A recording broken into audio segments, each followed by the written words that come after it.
Hey, this is Chris Rager, and you're listening to the FSF Podcast. The show that convinced Emperor Palpatine to make cookies to lure people to the dark side. Why did he start adding raisins? Because he's a jerk. Our show is brought to you by our charity sponsor, the Red Shirt Widows and Orphans Fund, which supports the Wish Upon a Teen Foundation that helps out sick kids when they need it most. And just imagine the comfort you'll give Red Shirt crewman number 97. He'll know that when he puts on the red shirt and joins Goku in finding the Dragon Balls, that he didn't leave his family destitute and without hope, because the Red Shirt Widows and Orphans Fund has his back and what's left of his wish list. And now, a word from our show sponsor, Level Up Sabers. Their link can be found in the show notes.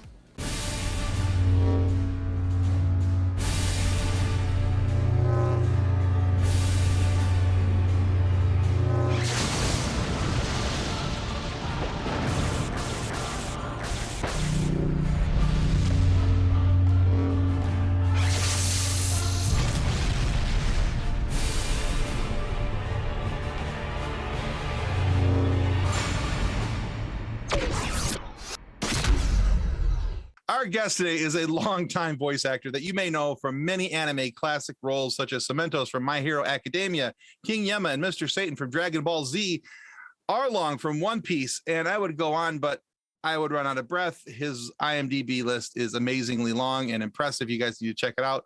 We are very excited to welcome Chris Rager to the FSF Podcast. Welcome to the show, Chris.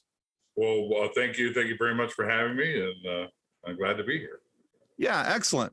So we've got a few serious questions, a few silly questions, and all the fun stuff along the way. But we thought what we would do is get started by talking about how you got started into voice acting, because according to IMDb, your first work was in 1988 on Dragon Ball, but we all know that IMDb can be inaccurate.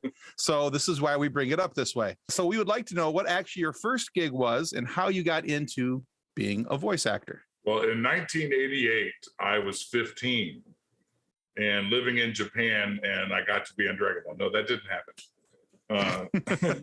So I'm not sure about their dates, but I know my dates, and that was 1999. And my first ever first ever voice acting role was Mr. Satan in Dragon Ball Z. So they are right about that, I guess. Previous to that, I was an actor living here in the Dallas area, performing in an improv comedy troupe, which consisted of other well-known Dragon Ball Z voice actors, Mike McFarland, who plays Master Roshi, and my very good friend, best friend, in fact, Josh Martin, who plays none other than Majin Buu. So in real life, me and Majin Buu are best friends. So that's kind of fun. And so yeah, that's kind of where I came from. I came from the world of improv. I'd been to acting school, so I had conventional acting training from film to theater to stage. Theater and stage are the same thing, but you know what I'm saying. Voiceover, I've trained to be an actor. Along the way, we couldn't get agents, so we decided we were going to figure out a way to make an impression on people, and we did that through our comedy show, and ended up kind of growing its popularity and growing our radar on the map. More people took notice, and eventually we started getting some work here and there. Mike came in one day to a comedy show that we were doing, and was like, "Hey man, I just booked this part out in Fort Worth, man. You guys should go audition. They need voices for cartoons." And I kind of perked up, like, cartoon voices? That sounds fun. I want to be a cartoon voice. And I was like, "Mike, they gave you a job?" And I was like, "If they gave Mike a job, they'll give me a job." So spoken like a true friend. Yeah. Right. Yeah. Well, I thought Mike was talented, but he wasn't any more talented than me. So I was, like, I can do that too. So I did get an audition. Thank you to Mike. I don't remember. I auditioned probably for a few other characters. I have no idea who those were, but I do remember Hercule, or Mr. Satan. And I remember the picture they had. He was sort of in his the victory pose. He had his V fingers out. He had a championship belt. He had his mouth open. He had the mustache and the hair. And honestly, the only thing my very first snap reaction was Hulk Hogan. And that's kind of where I started. That's a cool story. And thank you, Mike, for helping him out. Yeah, right. Yeah. Still a good friend today. And cast me in things here and there. And actually, I wanted to add one more credit to that list. I Arlong and Blackbeard, but I'm also now the current Blackbeard teach. So if you're a One Piece fan, you know who Blackbeard is. And Okay. I am now his voice actor. The previous voice actor, Cole Brown, he had passed away about 3 years ago or so. Yeah, my daughter's huge into anime stuff. She's a massive fan of My Hero Academia, so she's really excited Very that cool. I was talking to somebody from My Hero, and she just started watching One Piece. Oh, cool. Well, she's so in her 20s when she's done right. watching One Piece. she will have seen me, hopefully. That's fun. Yeah, she's a binge watcher. She might get it. She might get there a little sooner. Man, So you And she never will know. have notebook upon notebook Upon of notebook. notes of the notes. show.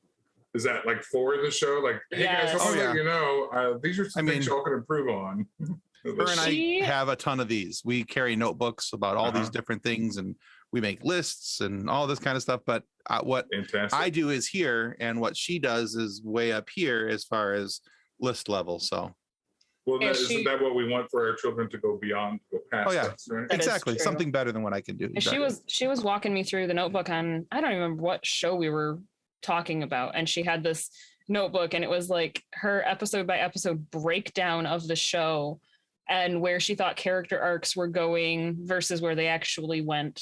And I'm like, Wow. girl, You know some of those way walls beyond. in like murder shows when you walk in and they got the string lining to everything. Sure. That's what her notebooks look like. She's got this Yeah. line going down to here, this line going Mhm. down to there. Yeah, Okay. She's All pretty right. impressive. That is impressive. It's not pretty impressive. It's impressive. She's a cool kid. She is the ultimate anime fan. I would be on the polar opposite of that spectrum. I have watched maybe one episode of anime ever in my life. Ever? Wow. Ever.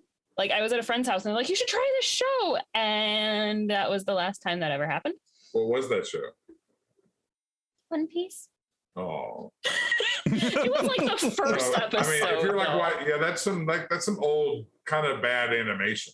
It was like the first episode of One Piece. And I'm like, no, I can't get into this. I But- think it would have been cartoons are prettier now. So let's watch those. our guest Yeah. leaves in 5, 4, 3. Well, no. So for those of us who are not yet anime fans, what would you suggest as a jumping on point to the genre? And of course, plugging your own work is a completely acceptable opinion. Right on. Well, I've noticed that Dragon Ball Z actually makes a distinction, because not all anime fans are Dragon Ball fans, and not all Dragon Ball fans are anime fans. Like that. So I meet a lot of people like that's the only show I watch. I don't really watch other anime. I watch Dragon Ball.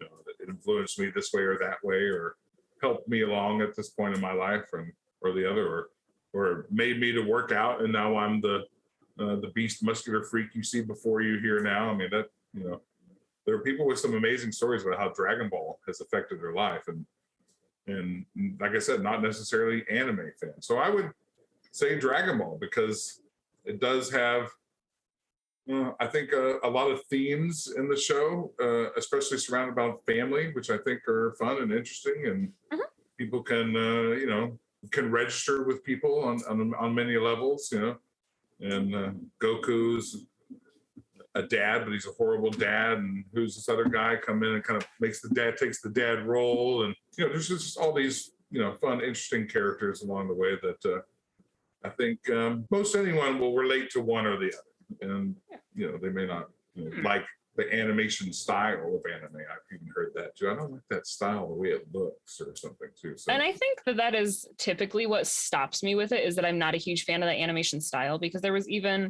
been other shows that were that similar drawing style that I Right. could not watch.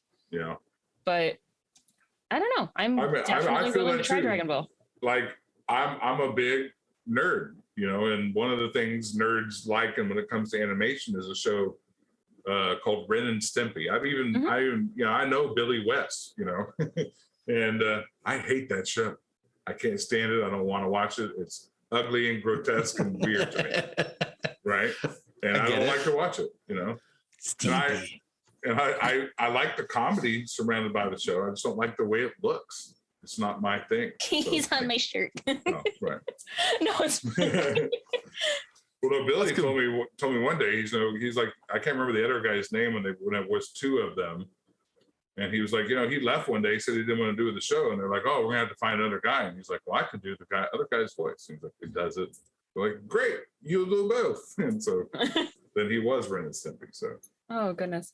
See, there was even and Tim's going to laugh at me. There was the Star Wars Visions, anime. yes. I could not do that. Oh, I freaking love those. Could not do Visions. So I loved Star Wars. I'm not a huge anime fan. My daughter's been trying to gateway drug me into it with a couple of different shows. Avatar, Last Airbender. She wanted me to watch that one with her. Oh goodness, what was the other? I can't remember the name of the other one right now. But we sat down and we watched Visions together. And there was only I think out of the 9 episodes, I think there was only 2 that I really didn't enjoy.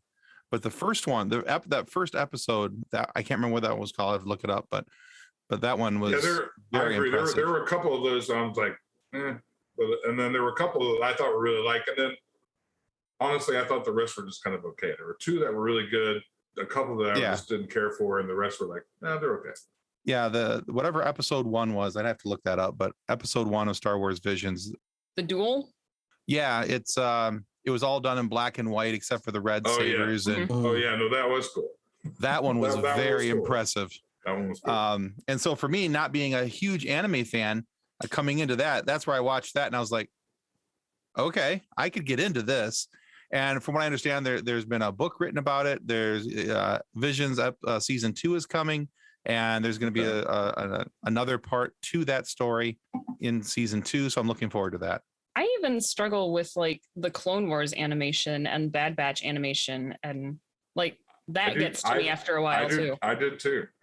Hold on, I gotta find the boot buttons. I didn't say I didn't like them. I've got to. I like the show. I like them. I like the stories as well, but the look is not my favorite.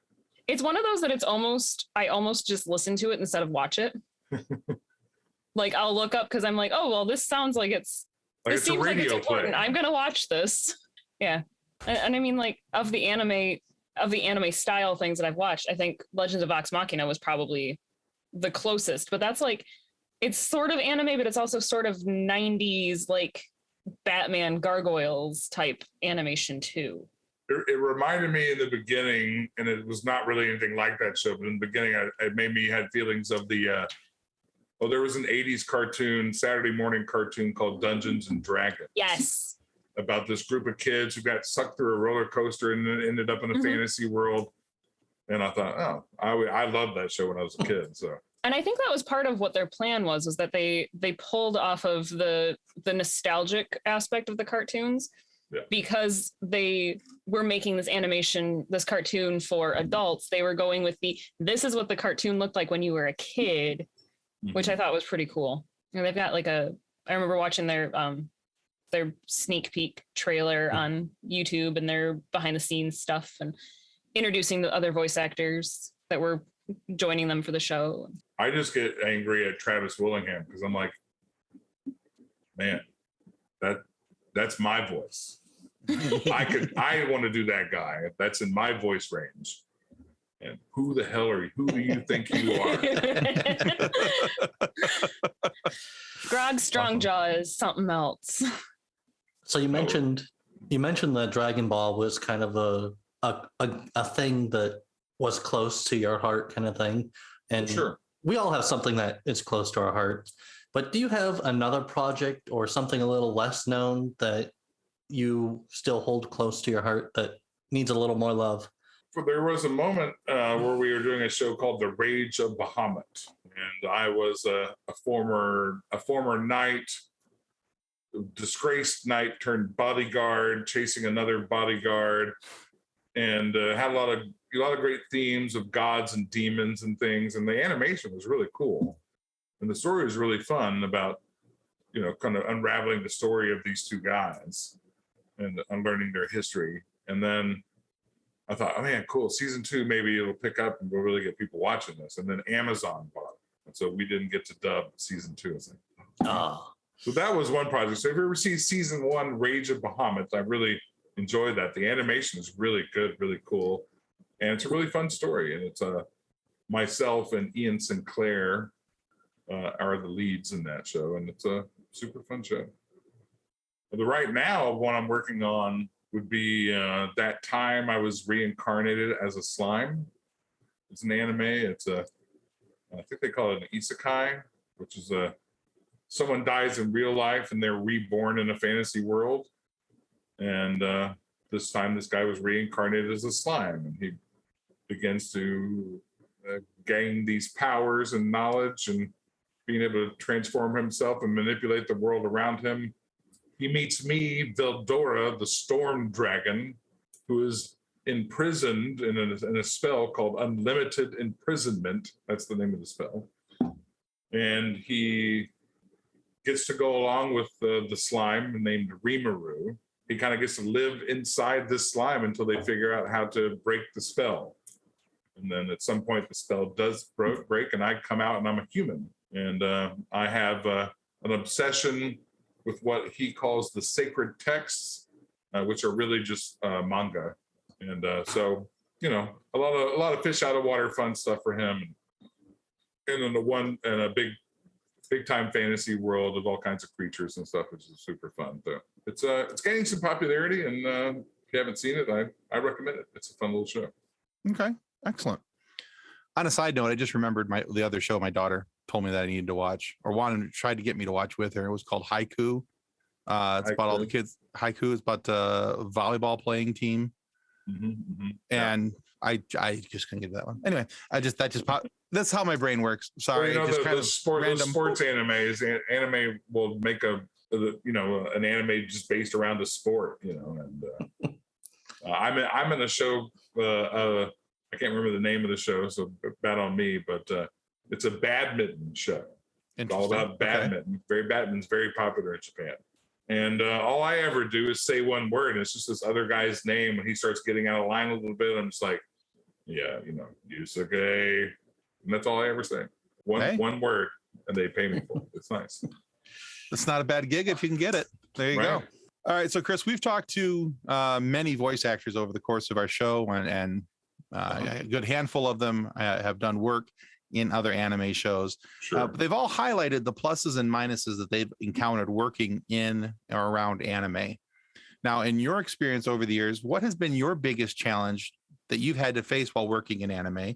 But what has been your biggest, we'll say, plus, or the biggest thing that you've gained from it? The challenge more revolves around being the actor themselves, and letting other directors know that, hey, I'm not just a loud, obnoxious guy all the time. I can actually play calmer, cooler roles, and I would like for to be considered for that. So sort of this juggling act of trying to stay relevant in that world, and with an ever-changing directors and whatnot through those times, sort of letting them know who you are and what you're capable of, and please don't stereotype me as a big loud. I'm a big loud obnoxious guy, but I can also perform as not that. So. Right. Well, that's the joy of being an actor. You get to do other roles. Right. Exactly.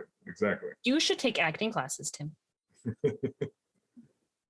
I teach at workshops. Are you saying I'm a big, loud, obnoxious guy? Yes, I am. Okay, then. So that's one of the challenges. But what's been one of the biggest takeaways for you? The best things about working in anime? I guess now that Dragon Ball Z is what it is, and getting to go to conventions, all across the country, even the world, England and other places, English-speaking world, that you meet so many people who were affected by the show. It never gets old to have people tell you, like, you were a part of my childhood. I grew up watching you. This moment happened in my life, and Dragon Ball got me through it. And so that's been the rewarding part of it, is that you go amongst the masses and you find out that they were really affected by this show you were doing and still are. And it's coming back in 2023. At least that's the word. Who knows? We'll see. But and So just to know that you were in a show or other shows that affected people in their lives, you know. Mhm. I mean, That's from cool. from the young and old, you know, like parents telling me, that after school every day he would run home and see Dragon Ball, and that was his thing. And I realized if I wanted to spend time with my son, I'd have to watch Dragon Ball with him. And I became a fan eventually, you know. So I hear stories like that's that. cool. Even, That's you know. cool. Or vice versa. I brought my son and I made him watch Dragon Ball Z, and now we're fans together, you know. So it's generational almost. It's been around. Yeah. Mhm. So, I remember That's Dragon cool. Ball Z being on after school, but it was not in my after school lineup for some reason. right. I don't know why. I don't remember what I was watching instead, but Well, look at all the time you have now. You have a child you can introduce to it. I do So- have a child I can introduce to Dragon Ball Z. That'll be Yeah. There I you mean, go. after school TV was, you know, I grew up in the 80s, late 70s, early 80s. It was all about Saturday mornings back then. Right. After school was one thing, but Saturday morning was clear out of my way. I get the TV, you know, and watching Yeah. your Saturday morning cartoons. And it was on every station, you know, so you had to pick and choose. You had to be really, you know, delegate with your sister or whoever else was there about what y'all were going to watch. And, Right. That Because might this have been show's on it. this channel at this time, that show's on that channel at that Right. time. And you know, we can go back and forth between this one when there's commercial break, you know. yeah, I remember that. that might have been part of my trouble too, is that my brothers got home before I did. Yeah, and I'm like, this is like pre or as VCRs are becoming a thing. So it wasn't like we could record really any of this stuff. or Right. Understood how to do that or had purchased a VCR at any moment Right? at that time. Pre DVR moments. Yeah. DVRs are nice. I Yes. remember Streaming's that. even better. I remember that time with Sure. having the cable box on top, but it wasn't like the cable boxes you see now. It was one with like the channel numbers on it. You had to push the button on top and, you know, switch it for which row was, you know, yeah.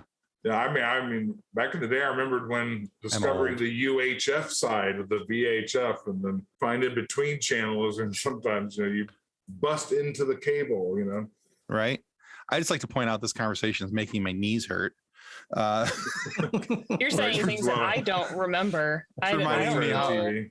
Reminding me how old I am with the top loading VCRs and, you know, all that kind of fun Cable stuff. box with the channel what? Yeah. Yeah. Yeah. There was channel box. There were cable boxes. They were about yay big, and they had buttons. You'd go up and you'd have to push the buttons on top of it to select your channel. And it was only like a certain number of numbers on the box. And then there was a dial on the side that you'd go down, and that, you know, so this one, it would affected it, made it like channels 1 through 20. But if you took it down, then it was 20 through 40. And then you take it down again, it was 40 through 60 or, you know, whatever. Yeah. Yeah. I'm old. Just go with it. That's insane. I Well, did not it know that was a thing. It was hard times, guys. Hard times. You know, I mean, we also didn't actually watching get TV was cable so until- difficult. I used to have to put my, you know, back in those days when you got to, you know, your Nintendo, you had to like put it on channel 3 to play video games and hit the button on the back of, you know. Right? I remember having turn to switch to channel the other 3. channel for the video games, but weird. You're welcome. There's your trip down Yeah. memory lane. This is when TVs had knobs, man. Knobs. So growing up, the TV that my sister and I had, we had a TV in our bedroom, which was amazing that we got a TV in our bedroom, but it had the pull knob to turn it on. And my sister and I had this system. Her bed was closer to the TV. We were allowed to watch the first episode of Diagnosis Murder that was on Friday nights because it started at 9 and it got over at 10. We were not supposed to watch the one that started at 10. We were supposed to be asleep. So my sister had a yardstick at the side of her bed and a metal coat hanger to pull the TV knob to turn it on and the yardstick to shove the TV knob to turn it off when she heard Dad coming up the stairs. We thought we got away with it. We totally I'm sure. didn't. I'm sure you did. We totally didn't get away with it. Dad knew about it. He just didn't care. But it was You're in your, Right. you were in your bedroom and being quiet. All But he was you just know, no he was cares just were given. happy. He was just happy y'all were being creative. yes. Right. Yes. That you had Yeah. engineered something that maybe one day y'all would be these great engineers. Who knows? I don't know. And here I sit. Beat me to it. All right. See, if I make the jokes, they don't hurt. Eh, but they're not as fun. That's why I do it. I beat people to the jokes so they can't make fun of me. Oh, anyway, Chris, looking through your IMDb, you've got roles listed for the years of 2020, 2021, and 2022, which are years when a lot of people had to build recording booths at home and learn how to manage all of the technology on top of being the talented actors that you guys all are. So did you already have a home set up? Or I don't. You don't? I rent this townhome, so I can't really like build in something in my closet, you know? True. So I makeshifted one for sure, but I did not build one. I'm not a home studio guy. I always figured that I would always have a place to go, and I kind of did in some regards. But I'm in the Tiny Tina Wonderlands video game as Mr. Torg. That entire game was recorded in my closet, and I would even have to ask my neighbors, like, "Hey," because Mr. Torg, I don't know if you listen to any Mr. Torg, but he is very loud. It's all about explosions. He literally screams every single line he says. And I would have to ask my neighbors, like, "Hey, aren't y'all hearing that? Because I'm screaming my head off in my closet." Like, no. I'm like, "Hey, man. No, that's good. I built a pretty good room then. If I did my job, yeah. Right. Oh, goodness. So yeah, that was it was a challenge. It wasn't fun. I didn't like it. I was like, look, there's a separation here. There are engineers and there are actors, right? And if you're asking the actor to become an engineer, you know, I've seen plenty of engineers try to be actors, and that didn't always work out so well either. But I figured that, you know, let's keep these same things separate. There will be engineers and there will be actors, and you bring the two together and you got something really good. But you start trying to make one or the other, it's suspect in my opinion. So did you end up buying like soundproofing panels off of Amazon? And no, I mean, I just use things in my house. Pillows. Oh, that's even cooler. Yeah, I really did. I mean, just pillows and blankets and things, and, you know, prop them properly shoved in the right places of the corners of my closet, and it worked out.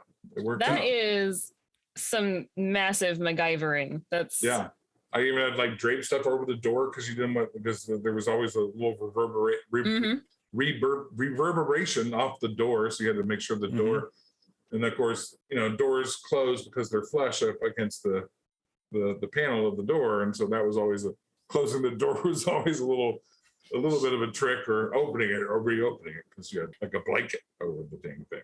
I was looking at, I don't know if you know who Julie Dolan is, but she's a voice actress, and she's done a lot of different stuff over the years. But one of the roles that she's most known for is being Princess Leia in Star Wars Rebels. Okay. And she had shared a post about how she had to do one on the road of an audition. And so what she did is she took one of the hotel chairs, flipped it upside down, crawled in underneath it, and used the pillows to help her lock in the sound all around it. And as she huddled in underneath this chair with her laptop and her little clip-on travel mic on the front of the laptop, so that she could do it. That is a great story, and believe me, I never really had to fully makeshift. I mean, I've definitely been like in a hotel room recording an audition before, like right. under some covers and stuff. The chair was a smarter idea than I came up with, but there are definite stories from a lot of different voice actors about auditions in hotel rooms while they're on the road and stuff. So yeah, that's awesome. Yeah, you just gotta find a way. Gotta try to make that money. Become Bear Grylls, adapt, improvise, overcome. Right, exactly. I was going Jurassic Park with breaking off chair legs and exactly. So earlier you mentioned you're best friends with Boo. Yes. And so there are some characters that we get to know so well that we're like, I wish they were real. So which fictional character would you be most excited to meet in real life? I mean, I'm a really big Darth Vader fan, but I do not want that son of a gun walking through my door. No, thank you. I do not want that. I'd love to meet Baby Grogu. If he was real life, that would be a trip. That would be awesome. Yeah, I'd be down with that. Even Yoda himself would be cool.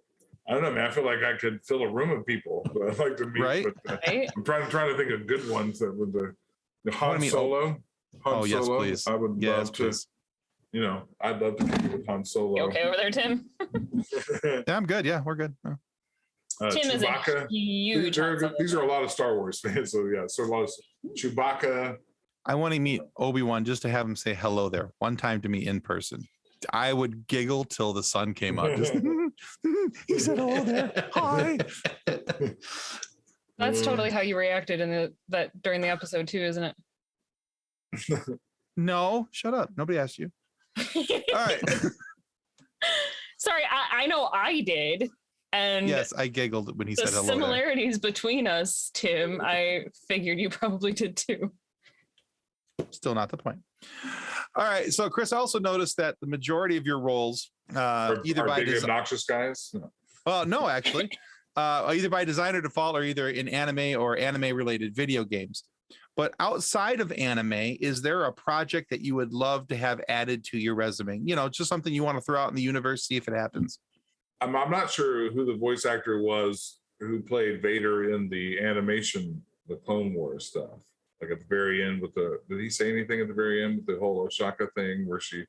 In Rebels, it is James Earl Jones. It is James. Okay. Well, I don't ever wish for James Earl Jones to leave this earth. Mm-mm. I do not want that to ever happen. Clearly. But I think we all know at some point it will happen. And I'd love to take a crack at that Darth Vader. I would, I'd love to be Darth Vader, the voice of Darth Vader. That would be a dream. You want to give it a go? I'll say you practice. You want to give it a go? I have done no warm-ups at all. But That's fine. I need the plans to the rebel base. Right. And you put that's pretty good. And you put it through the effects. That'll right. Just add the with effects. no vocal warm-up, nothing. That's That's pretty good. So I'm trying to think of one. What did he say in that Rogue One? What did he say? Don't choke on your aspirations. Don't choke on your aspirations. Choke on your aspirations. Nice. Yeah, because it's with James Earl Jones, it's the pacing and the emphasis that he puts on certain words and right. So if you ever watch this James Earl Jones, he has a very big mouth. Yes. Right? And when he talks, you can see him talking. He enunciates clearly. So you really got to imagine, really enunciate. Yeah. So that's the key. Is you've got to have that sound that he's creating with his mouth. Mm-hmm. So very good job. That's where I go. That's awesome. So on the note of anime being a job, voice acting being a career option for people, what advice would you give to somebody who's expressed an interest in getting into voice acting for anime specifically? You're going to need to do other things if you want to make a living, because the anime pays the least. So if you want to be a voice actor and get to work in anime and video games and things like that, you're also going to need to work in commercials and other things of that nature. So fun stuff is the anime, it's the video games, the stuff that pays your mortgage and your car loan and things like that. That's going to be commercials. Those are going to pay 10 times as much as anime does. Don't just pigeonhole yourself into a little anime world, because the hourly is good. If you were to say, hey man, I make this hourly, hey man, that's great, but I don't work 40 hours a week. I don't voice act for 40 hours a week, or my voice would be shot. Right. I wouldn't have a voice at the end of the week, and I wouldn't be able to continue to do that for years at a time. So I teach some workshops, and I always let people know that, look, this is the fun part, the anime, the video games, but you need to be multifaceted in this world of acting, even live action stuff. Some people are like, well, I only want to do voice stuff. Well, you got to maybe consider that, maybe you're a weird looking dude and you'd be great for television and film. How many weird looking dudes do you see in television and film? Right. You'd be surprised. Yeah. You don't need to be some glorious person. You just have to be an interesting looking person. Mm-hmm. If you've got any kind of acting chops, there's a world out there for you. Look at all the Skarsgård. They're interesting.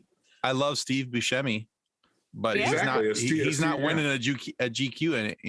Not that I'm, not that I am either, but You know what I'm trying to say. But he's a really good actor. You know, he's fun. He's interesting to listen to. Interesting to but watch. he's not going to be People Magazine's sexiest man alive. So you know, there's what I was getting at. There you go. Exactly. He's not beating Brad Pitt for that. You know. But So it does, you know, it takes all kinds. So don't count yourself out unless you can't act or don't have any acting jobs. Right. Then you know, I would say there's plenty of opportunity out there in the world to learn those things, and so go Cool. learn them. all right, awesome advice. Thank you. So we have a Facebook group, and it is filled with memes.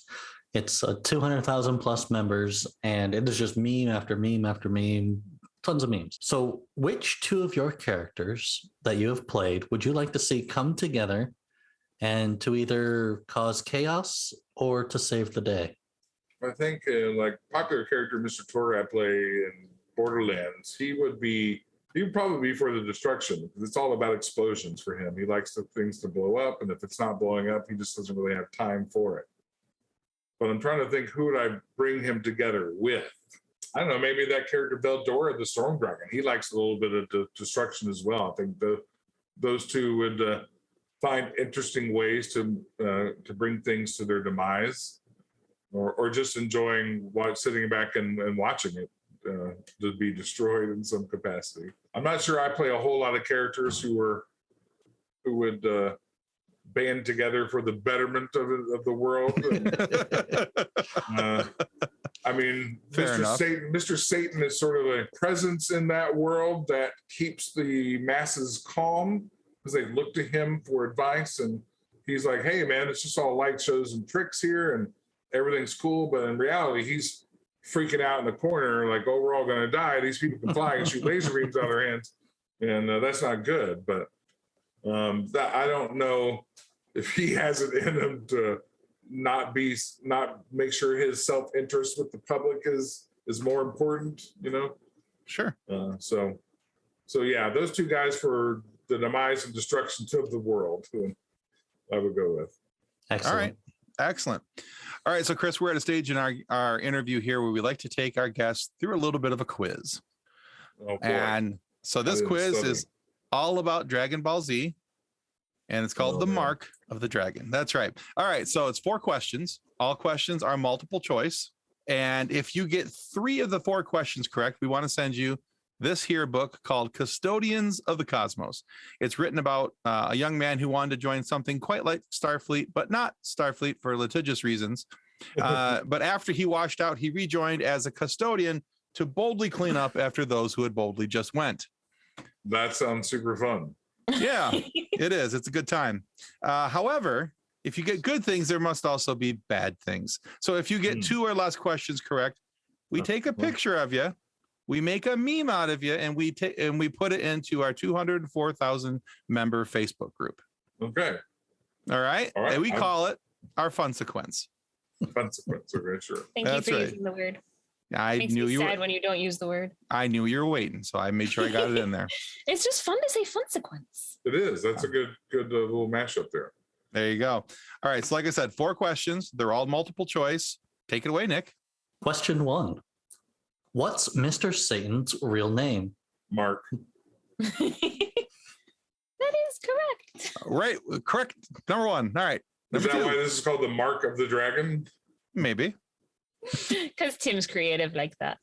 Yeah, I will tell you, I'll go even further. Not only is his name is Mark, but if you say his name in Japanese, it would be what? Anyone? Dragon. Maku. Right? That's how you say Mark in Japanese, which is Maaku. And if you flip those letters around, you get Akuma, which means Dragon? devil or demon. Oh, well, damn. So he would be Demon Mr. Satan, and his daughter Videl, or if you flip those letters around, devil, and his roommate Majin Buu, Majin also meaning Jin or demon or devil. So Interesting. Dragon Ball kind of themed, they themed the names, and that's Mr. Satan's family is themed of demon names. Did not know that before today. Interesting. All right. Look at that. All right. Number 2. What is Mr. Satan's favorite food? A, sushi, B, mac and cheese, or C, steak? Man, I have no idea. I mean, just knowing Mr. Satan, out of those, I would have to say steak. That is correct. Right? There you go. Mean, I don't think those others would be his favorite. I mean, he's a meat and potatoes kind of guy. I didn't really see him as the sushi lover. Yeah, I don't. Yeah, no. I mean, the mac and cheese would just be funny. Right. But- Or just Mr. Satan saying mac and cheese. He'd be like, hey, give me that mac and cheese. Hey, you give me a little second helping of that mac and cheese. Nice. Now I kind of So- want him to have mac and cheese. Right? Mac and cheese. It's what builds muscle.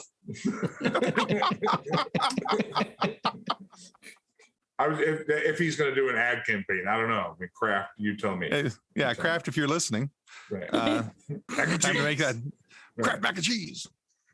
There you Pour go. milk in it, and it makes your bones strong. Oh yeah.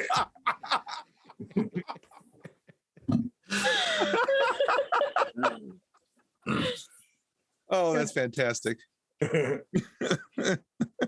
You're going to say mac and cheese like that from now on now. I am totally. I think Tim is too. Oh, good. Well, My daughter's a then, mac more and cheese power. addict. Every time she makes it, I'll be like, Yeah. I'll be yelling it across the room. Put that milk in to make your bones strong. Add more milk. That mac and cheese doesn't have enough milk. It's gonna be like 3 weeks from now. You're gonna be walking through the grocery store. You're just gonna see a box of mac and cheese and start laughing. You're gonna pick it up and hold it in the middle of the grocery store and say mac and cheese. Oh, that's fantastic. It's what's for dinner. Always. Right?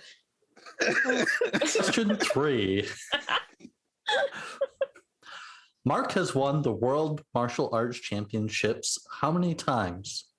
4, 11, or 8? 411 seems a little excessive, but until these fighter guys came along, that could be very possible. He does have an entire city named after him. Let's go 11.